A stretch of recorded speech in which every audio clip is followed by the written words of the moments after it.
Hi, everybody. This is Kathy Ann with Deception and Healthcare in America with Kathy Ann and Jennifer. And we're here today to do kind of a lighthearted podcast. It's about the dumbest things our doctors have ever said to us. And so, doctors are humans and they make mistakes, and they're people like you and me, and they say dumb things. I say dumb things all the time. But when they're your doctor, they should kind of cool it on saying the stupid stuff because just to be clear here, um, about 1 in 10 patients are harmed in healthcare. And so they could kill you, with if they say the wrong thing, they could belittle you and prevent you from getting proper care, or they could steer you in the wrong direction and cost you your life or disable you. So saying stupid things in healthcare is not very smart. So I have so many things that doctors have said to me that are completely wrong, ignorant, idiotic, and I'm going to share some of those with you. And Jennifer has some too, of course. And so we're just going to tell you some of the dumb things doctors have said to us and put it in context. So, do you want to start, Jennifer, or do you want me to start? Yours are way far more. Yours are just absurd slash comical. That's basically in a nutshell what you are. I haven't just had a whole lot of, I guess, just the craziest thing, and it's not maybe not crazy and other people can't relate, but when you're a type 1 diabetic, there's no set, like, there's no sliding scale. There's no for your insulin injections, right? So you don't just take the same amount every day. You don't take the same amount. Like I know there's type 2s out there. They just take like a background insulin, like maybe Lantus or something, which a lot of people would be familiar with that. Or like this GLP-1 injection. You take that once a week. You go on about your business. Most people don't even go back and check their blood sugar. They don't even know what's going on with it. So like as a type 1, you either wear a pump and it injects insulin all day as you get on your phone and you type in how many carbs you're eating. And you even have to wait a certain amount of time to eat. You can't like take insulin every hour, every 2 hours. Oh, I decided to eat another bite of something, right? You have to let the 4 hours exhaust itself to kind of see, did I take too much insulin? Did I not? Because even on a second or third hour, you could have taken insulin 3 hours ago. And on the third hour, you may be doing something like vacuuming. And that sounds silly, but your blood sugar will start dropping and you're like, whoa. And you're constantly having to look at it. Like you can't just go about your business and even until your next meal, because it could be your life. Like it literally could. You could I dropped to like 50 one time vacuuming. I think it was like 1:30 when I started. And this was several hours after a meal. So like my insulin should have been kind of working its way out of my system, right? Mealtime. Anyway, so I go in every 3 months, like just to get my prescriptions renewed, check my A1C, all that until he has to be satisfied, not me, him. So that first of all is comical to me because I'm living with type 1. You literally look at my face until you see your next person.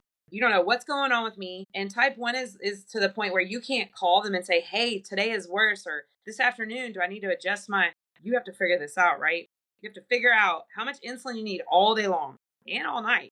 So he tells me, so he looks and he says, and this has happened actually several times, but it was again recently, and I thought he's like thick in the skull or something, because he says to me, oh, your fasting is not so good anymore. And I'm like, yeah, I go to bed. It's wonderful. It's great. It's like 100, 101. And then it's going to fall another 20, which is great. That's what you want. You don't want it to fall too much, while you're asleep, and it kind of goes down. And I said, and then I get up. The minute I get up, I go use the bathroom, brush my teeth. And it's literally like it's launched itself like 30 points upwards. It goes upwards. And he says, well, that's strange. So I'm thinking, oh, well, I must be weird. Like, so this was like 2 or 3 years ago. I'm thinking, he really made me nervous about, oh, now I have another problem. First of all, that's not weird. So I end up finding out other type 1s call it foot to floor. And so I'm like, oh, and so I learn about the foot to floor. Well, you get up and you just take insulin immediately. You just have to go take mealtime. It's like you like dose for phantom carbs, right? So if you drink like coffee or something that has caffeine, it's going to raise even more because it gets your adrenaline, which is a hormone. It releases more adrenaline, more cortisol. So it's going up more. Just like your blood sugar goes up when you get up in the morning, you just don't know it. And then if you have coffee, it goes up some more because the cortisol is released, a hormone. Anyway, so he looks at me crazy and says, you should never do that. You're going to go low and you're going to kill yourself. You don't get up and start taking insulin on an empty stomach. You don't ever take insulin without food. I say, okay, well, coffee is food then.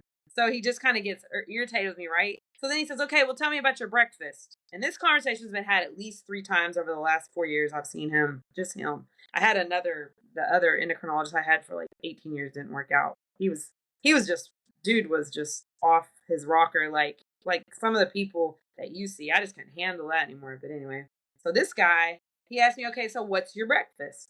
So I tell him, I say, I only eat eggs for breakfast, and I'll either throw in turkey sausage or like a lean meat, keep my blood sugar down. And I may throw in vegetables, I may not. And I may just do a cheese omelet. He says, so you eat 3 or 4 eggs. And he said, and he said, so what does your blood sugar do? And I said, well, I have to take 2.5, 3 units just with breakfast. I have to give myself a real good punch in the morning because of that foot to floor already went up and my caffeine. And then it doesn't even start coming down until about 1 or 2 in the afternoon. And then the rest of the day is fabulous. And he says, you don't ever dose for eggs. He says, you get up and you're dosing for coffee and then you're dosing for eggs. He was just telling me, it's a real disaster is going to come my way. And I do this every morning, by the way, because you know me, I'm very habitual. I do what works and I try not to try new things in the morning, especially when you're having a high blood sugar. I've done this every day, probably close to 4 years. Like I'm that consistent. And if I skip my food, I tell him it keeps rising till I eat. It just does. If I can't fast. So it's just going to keep going. And if I fast and take insulin, it still raises. It just raises slower, but it still climbs until I eat. I have to eat. I have to eat because my liver is pumping glucose until I eat because it thinks it's saving me, right? So anyway, he just looks at me like I'm nuts. And that's just bizarre to me because it's like, so you want me to get up and literally end up with a blood sugar of probably over 300 because you can't survive on background insulin. That's not what that's for. That just keeps your baseline in check. And so the mealtime insulin is what anything you put in your mouth or any correction, even like, let's say, I'm really stressed and upset, or I'm about to have a cycle in a week. I have to go and correct, those blood sugars with no food. But he tells me not to do that either. So to me, that's just bizarre because how many endocrinologists are out there telling their type 1s that are really trying to figure this out instead of saying, yeah, everybody's different. And instead of telling them you're going to do a 1-to-10 carb ratio every time you dose, some days I'm 1-to-20. Some days I'm 1-to-15. Some days I'm 1-to-10. I know I had lunch yesterday and my blood sugar was so low I didn't take any insulin, and 2 hours later it just started climbing, so I went ahead and took my insulin. That's considered a huge no-no by an endocrinologist who doesn't have type 1, by the way. That's it right there, is that So, he doesn't understand because he does not experience what you experience. So he just regurgitates what he right. has learned or maybe patterns he sees in other people. Well, he's So he literally just by the directions, like he sounds like a direction pamphlet out of the insulin when you first open it and you get home and you're like, oh, I don't know how to use this, and you're newly diagnosed and you're trying to figure all this stuff out, and he's like overly cautious and just follows it. Like he treats you as status quo, and that just doesn't work that way. So right. anyway, it's not funny or anything like that. It's just I guess more than anything, it literally can play with your mind because it's a serious disease. First of all, like you said, people can hurt you. So my A1C could be, actually, it would be horrible if I followed his instructions. It would be. Yeah. Any type. I don't care how insulin sensitive you are, and that's the difference. Some of us are really insulin sensitive and some aren't.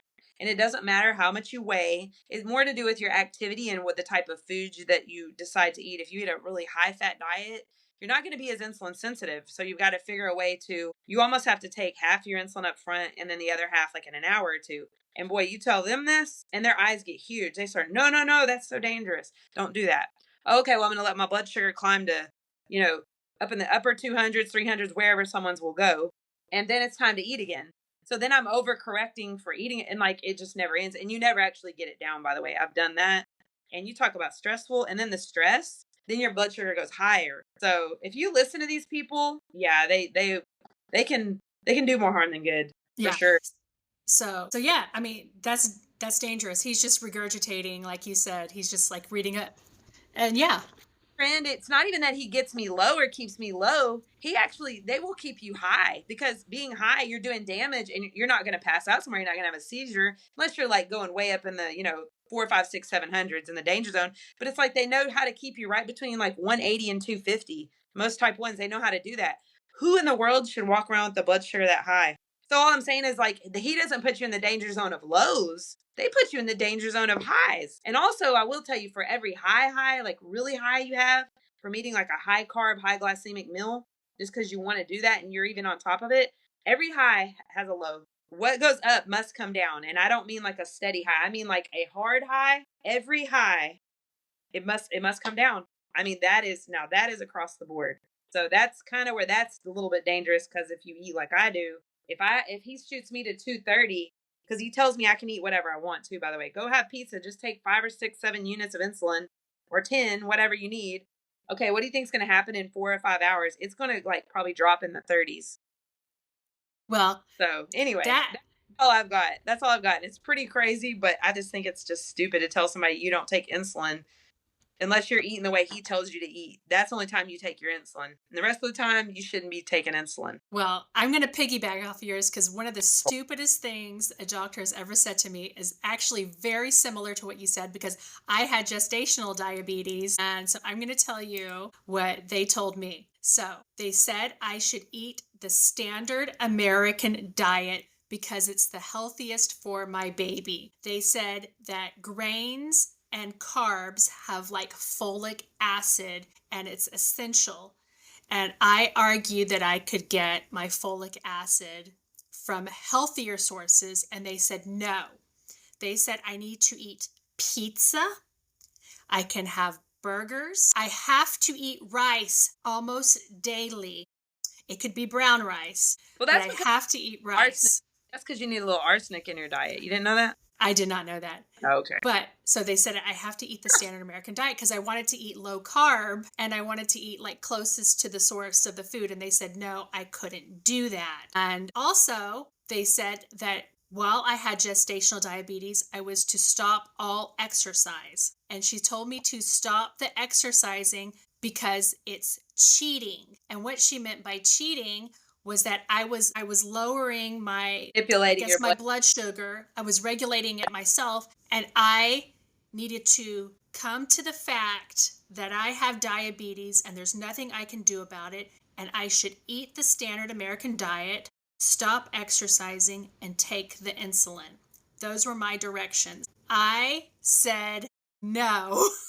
I so it started an argument and I was actually had to be removed from that person's care. But I thought that was a really stupid thing to tell somebody who's pregnant and who has diabetes to stop exercising and to eat the standard American diet, which is pretty unhealthy. And see, when you have gestational diabetes, at first that's what mine was back when my son is 24 and Taylor, she's 21, but I had to do the same thing in that diabetes education class that you're talking about. And they send you in there all the time. They told me the same thing, by the way. They told me Oh the same yeah. thing. Except they were real big on I needed to get mayonnaise out of my diet, which I didn't even eat mayonnaise. Like I would put it on my burger. I'd put mayonnaise and mustard every once in a while, and then they told me the same thing as you, except they had me eating burgers, and then I had to eat a sandwich and a full 8-ounce glass of whole milk before bed. 13 grams of sugar Oh my God. and a sandwich, and then they would tell me like take 5 or 6 units of insulin with this and go to bed, which I would never do something like that. Is bizarre to me what they had me doing. But I Yeah. was going to tell you, I'm here in Beaumont, Texas, and I had them do the same thing. They gave me the same instructions, and they told me that, when you're manipulating it, we can't figure out because they need to find they want a baseline so everything's easy for them to calculate. That's what they want. They don't want you recalculating or figuring out for each meal. They want to tell you what to eat throughout your pregnancy so they can just give you a direct amount to take, figure out what your body needs, because everybody's insulin ratio is going to be different. Like yours might have been 1-20. Mine might have been 1-30. Who knows? Because your hormones are really high, right? So pregnant women have to take larger doses of insulin, by the way, because your hormones fluctuate so high and so hard and fast. They did the same thing to me. I wanted to tell you. Same thing. Yeah. Same thing. Burgers and sandwiches. Now, they did tell me not to eat pizza, but they tell me, you can go to Sonic. Just don't eat the fries. They tell me skip the fries. But, if you're loving Sonic, you go get a Sonic burger. And double the meat patty so you're getting enough, nutrition for the baby. And it's that's just wild to me. That's what I did with Tyler and Taylor. And then, I was just stupid. I was young. I was naive. I was 21 when I was pregnant with Tyler, 24 when I was pregnant with Taylor. And you still don't know a whole lot more at 24. That was back in 2004 when I had her. I didn't know all this, And I actually had type 1 diabetes, by the way, but so I was being treated as a gestational diabetic, which I was not. Yes. And then your diabetes never goes away after you have the baby. And it's see, that's comical too. So it's okay, let's go check out why a person that loses all her baby weight within 3 weeks, she's back to the same size. Everything goes back, seems to be metabolically fine, except that her blood sugar is not metabolically okay. Let's go check that. That's bizarre too. Yeah. But no, I go on it was 2020, September of 21, I was diagnosed as a type 1. Finally. That's the only thing this endocrinologist has ever done for me is check full blood panel of all my antibodies and stuff to see. And he's like, you're type 1. And of course it was crushing and depressing for me. Nobody wants to hear that if you know what type 1 is. You don't want to hear that. Mhm. I'll take type 2 all day because I'll go fix that shit. I'll turn it around and reverse it. But right. But yeah, so see, same thing. Yeah, it's like, What so I don't know. I was thin, and yeah, I yeah. said I am not going to do your diet, and I actually was removed from the care of this doctor and was given another. But I gave myself a break. I decided I had a compromise. So I Mhm. would eat rice and I would eat bread, but I gained 60 pounds. Mhm. But I will tell you that on my last pregnancy, I also had gestational diabetes, and I refused to eat the standard American diet, and I stayed low carb, and I only gained 30 pounds. Anybody that goes in that's type 1, like usually they've lost a bunch of weight. Like there's something to it losing the weight and you're peeing out everything. So that should have been another indicator for them as well. I gained 18 pounds with Tyler, and I think I gained like 20 pounds with Taylor pregnant. I mean, is that not insane? All these things you're looking at, none of this makes sense, right? Taking It all doesn't. that and eating the food you're telling me, and I did nothing more than walk at the park, and I didn't do anything crazy. I didn't do no speed walking. I wasn't a power lifter then. I didn't do any of that stuff. It just goes to show that the whole thing is ridiculous, and doctors do harm patients, and have Definitely some do. critical thinking skills. We have to think for ourselves too. Does that not sound right? Does this sound weird? So we can't just blindly trust. If it doesn't, Okay? you better start to dig in. You better get to look in yourself. Everybody has Google. I don't know anybody who doesn't have access. Go to the library if you don't have Wi-Fi. Go sit down at a Yeah. free library and go Google and figure out what you need to know. Do not take what they're telling you if it doesn't feel right and it doesn't sound right, it doesn't smell right. I promise you it's not right. Their So degree does not make them God or ruler of the universe and everything going on with you. You better figure it out because you're not going to see them again until you come back in for a visit and you pay them and you leave. And that's your access. That's all you get. yep. You better come Remember, with questions or something that only they have access to, or maybe a prescription or whatever it is. Like I think of them as a prescription pad. I really do. Or my labs. I get my labs done because insurance pays for what I want to run. But anyway, I think it's bizarre. And then also you gaining weight. I want to tell you because my daughter's in a psychology class right now, and they're looking at women that eat a lot during their pregnancy and gain a lot of weight, that their babies are at a higher risk for all kinds of genetic disorders. It flips on all kinds of genetic things for them: autoimmune disorders, autism. All that starts in the womb. All that, anything that they could be born with, is because when the mother is like severely overweight, we're talking like just real sloppy diet here, but it affects the baby for the rest of their life. You turn on things that would have never been turned on with the weight. So for someone with gestational diabetes like you that's health conscious to come sit down, or me, like I was, come sit down and tell you eat sandwiches and burgers and pizza, don't exercise, you're harming your baby before they ever get here. And guess what? They're going to walk through life with every problem that you, the mother, just gave them, even though you're not even aware of it. It's not like it's your fault. So it's like, where are these people? And they've got 4-year degrees. These dietitians, these registered dietitians have 4-year degrees to sit down and tell you that. yeah. Well, let's just think about it for a minute. You should be eating the most highest quality food for your Yeah, baby because you're passing that to your baby, and you're not getting that from eating a hot dog, bread, from bread. rice, I mean, noodles, pasta, any of it. Yeah, it's true. yeah, yeah, Whole food, whole food. Did it come from a breathing, living animal or a plant? That's what right. pregnant people like. And then your vitamins, you've got to get extra vitamins in because it does. Our body gets depleted, and your baby's going to take what they need. They'll get what they need, vitamin and mineral wise. You won't. So yeah, you're right. Whole food, once again, Yeah. comes from a living, breathing source, plant or animal. So yes, that was one of the dumbest things, and it's actually what set off a chain reaction for me why I don't trust the medical system, was because I was told to eat bad and to stop exercising during pregnancy, and I knew that was wrong, and it Yeah, is you got. wrong, Yep. and that was dumb. We actually did a whole podcast. I can't remember which one Yeah, I was. did. What y'all can go check that on our. That's actually very interesting. It's like in the Yeah, third, fourth one. You guys go check it out. There's a video with it, and it blows my mind. I can go it's watch pretty it interesting. today, and I can't turn it off because I'm just still listening. Like what? What? It just doesn't even sound. It sounds like somebody got their registered dietitian license out of a, I don't know, the grocery store. Like they went and paid $50 and signed up for it. It's absurd. But I actually even have a worse one, and I'm going to tell y'all about it. This was one of the most egregious things that's ever happened to me. The dumbest, most idiotic thing. So I'm pretty open about that. I was injured by a chiropractor, and in my neck MRI, there was a medium sized nodule found on my thyroid. So I went to an ENT, and because I was at the same time, I was also injured by a chiropractor. So I was having crazy symptoms like neck pain, shaking, Lot, pulsatile tinnitus. a lot of pain. Yeah, unbearable pain. It had gotten unbearable. Bad. Uh, it felt deadly. Yes. So, but at the same time, a nodule was discovered on my thyroid and it needed attention because of the size. So I saw an ENT and I was very open with him. I said, I was injured by a chiropractor. I'm having neck pain, but I also have this nodule.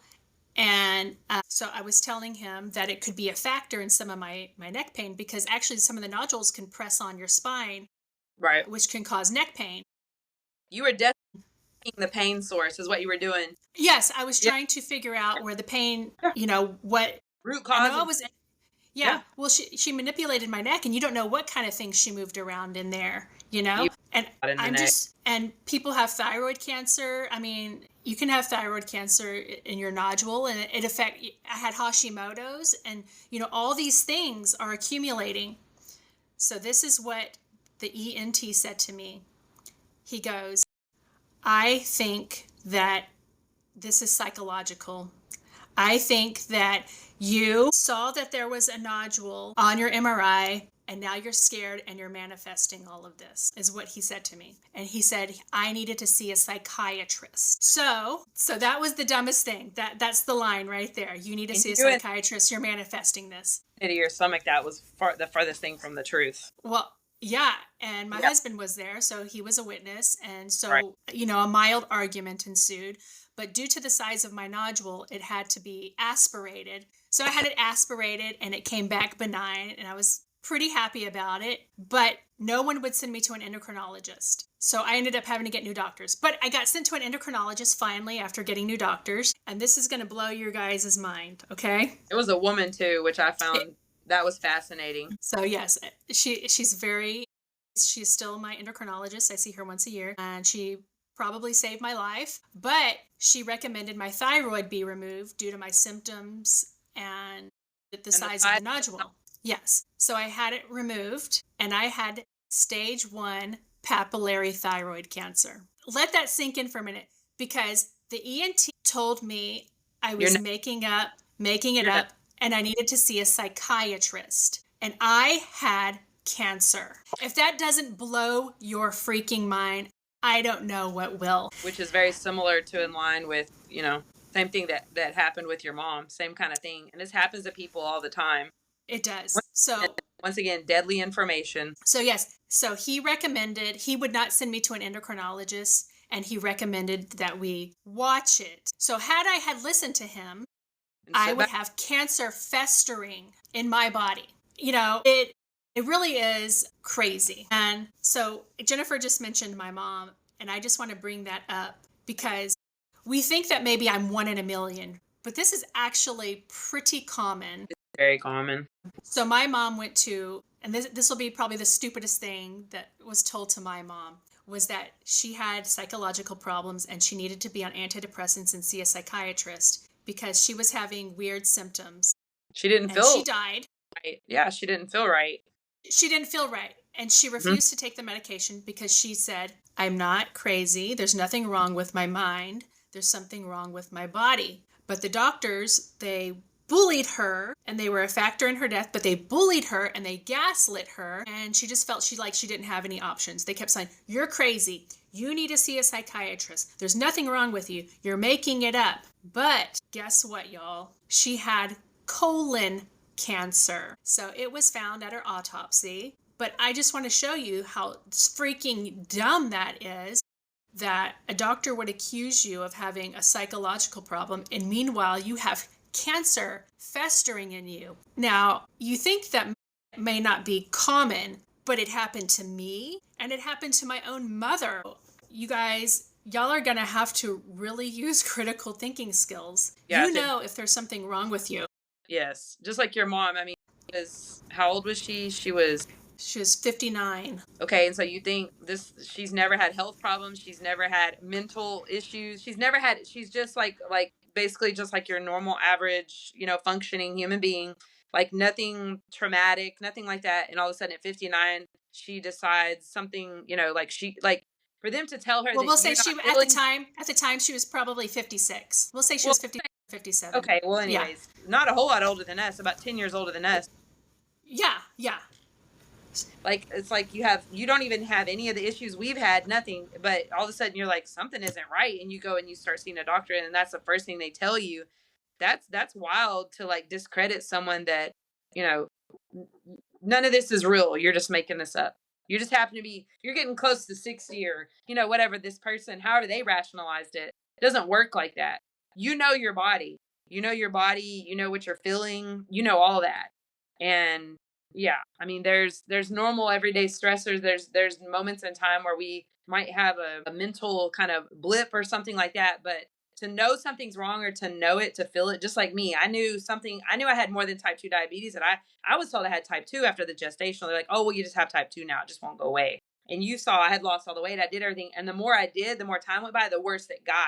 But I still kept being told, well, you're type 2. So you're just going to have to deal with it. Then so like with her, they're telling her, well, you're just crazy. And so you need to go take antidepressants. Or like with you're crazy. You need to go get, see a psychologist. You need to go see a therapist. You're in the wrong place. You don't need a medical doctor. You need you need mental help. Like that. It happens to a lot of people. I have clients that I just deal with nutrition wise that like have underlying health issues, and they come to me because their doctors won't listen to them, and they're like, can you help me with the food? I want to change my food. Maybe if I put different fuel in, maybe I'll feel better. And then I always tell them the same thing. If something doesn't feel right, go get another doctor.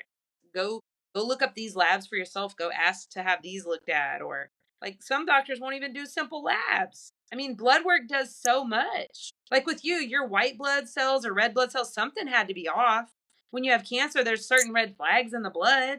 Actually there wasn't. My blood come back Blood, pristine. All my blood work was perfection. yeah. But Well, you have other yeah. So doctors are really quick. not what they're seeing. They're looking at what they want to see. It's true. They look at a blood panel, they'll look at an MRI, and they'll tell you you're fine, but you're telling them you're not. Well, Hashimoto's perfect The whole example. thing. Well, Hashimoto's, you don't see that in blood work. Hashimoto's is constantly fluctuating. You can go check it. You can go check the thyroid hormones once every day, and they're never going to be the same ever. And they usually have to get way out of range for you to feel bad. Like that's just the truth too. So all we're saying is go with your own gut and don't let somebody make you think you're crazy. Yeah. Yeah. So those are our things that doctors have said to us that are just absurd. Okay. And yeah, I can look back now and I can kind of laugh about it. Like, oh my gosh, this person was a complete dipshit. I mean, how are they even a doctor? And the ENT, I don't even think that he should be practicing, quite honestly. No. But he's allowed to, and he's allowed to spew ignorance and misinformation. But it probably happens to us all where a doctor belittles us or says something just totally stupid. Telling him that why would a urologist telling him why would you bring your stones to me, like you need to take those back to your doctor. That's absurd too. What is you're a urologist, that's what you do. Why? Yeah, my husband, he brought whatever his little kidney stuff to the doctor, and the urologist who deals with kidney stones, and he freaks out and says, like, get that away from me. And it's like, dude, we were told to bring it. I mean, it's absurd, y'all. It is absurd. My actual just really regular physician, when I had kidney stones back in like 2013, I think, or 14, somewhere along there anyway, he wanted me to bring mine in if I could catch them. I just had to. But a urologist to make that kind of reaction and statement, that I just don't even know. Like, well, what are you doing then? What, you just have that outside on the office? You're a urologist, but you're not. You're just I don't know. I don't understand. They make you like feel like you're crazy or you're inadequate or that you're misinformed, and you're like, wait a minute, I know I heard that right. Or and then you go Google and look it up. You're like, oh yeah, they deal with them. Yeah, that's what urology is. They study urology. Urine. Yeah, we were told to Like, to bring it by the emergency room doctor, and then the guy freaks out. Pretty comical, and So that was we're serious, but we're just saying this. I mean, this could be something else, like a thyroid. This could be, like your nodule. This could be like diabetes. That's serious too. Like people have strokes all the time. Their A1C is sky high, and if you're not diagnosed properly and you're not taking the right, you're not treating it properly. Like your cancer could have gotten all the way to stage 3 or something before you got really sick, and they'd have been like, you have cancer. Oh, how did they not find this? And then, then you got That's chemo, the scary radiation, part. surgery. Then you've got the mental anguish would have been 50 million times worse than even what you dealt with, even though it's been horrific. That's would have been a party compared to what that would have been, Yeah. And people just, I don't know. I don't know what's going on out there. I understand they're regular people. I understand they're humans. I understand all that, but they have a job to do. The first thing should be listening, and then maybe determining and using their discretion based off of their experience. It's no different than a policeman or somebody come into your house and they just credit everything you say and say, no, you didn't see that. No, that didn't happen. No, it didn't go on like that. And they weren't even here. They don't know how you feel. They don't know what you saw. And they're discredit everything you say and won't even write a report in right away. Like, that's not their job. Their job is to listen, take a report, and go through the proper channels. And a doctor should do the same thing. This is a principle applied in many facets of life. Is it not? It sounds It is. simple. I guess I'm putting it out. It is. It's simple. It sounds simple, but the most simple of things are mishandled all the time. Agreed. So. Well, we hope you enjoyed our podcast and were thoroughly entertained. And I hope we'll come back with some more. And I hope we stirred up somebody. Y'all go and with yourself, because you are worth it. You are. So you guys have a great day. We'll be back another day with another podcast. And thank you for listening. And please remember that we are not doctors. We are just telling things that have happened to us from our point of view. And if you have any medical problems, please seek medical attention. And thank you guys for listening.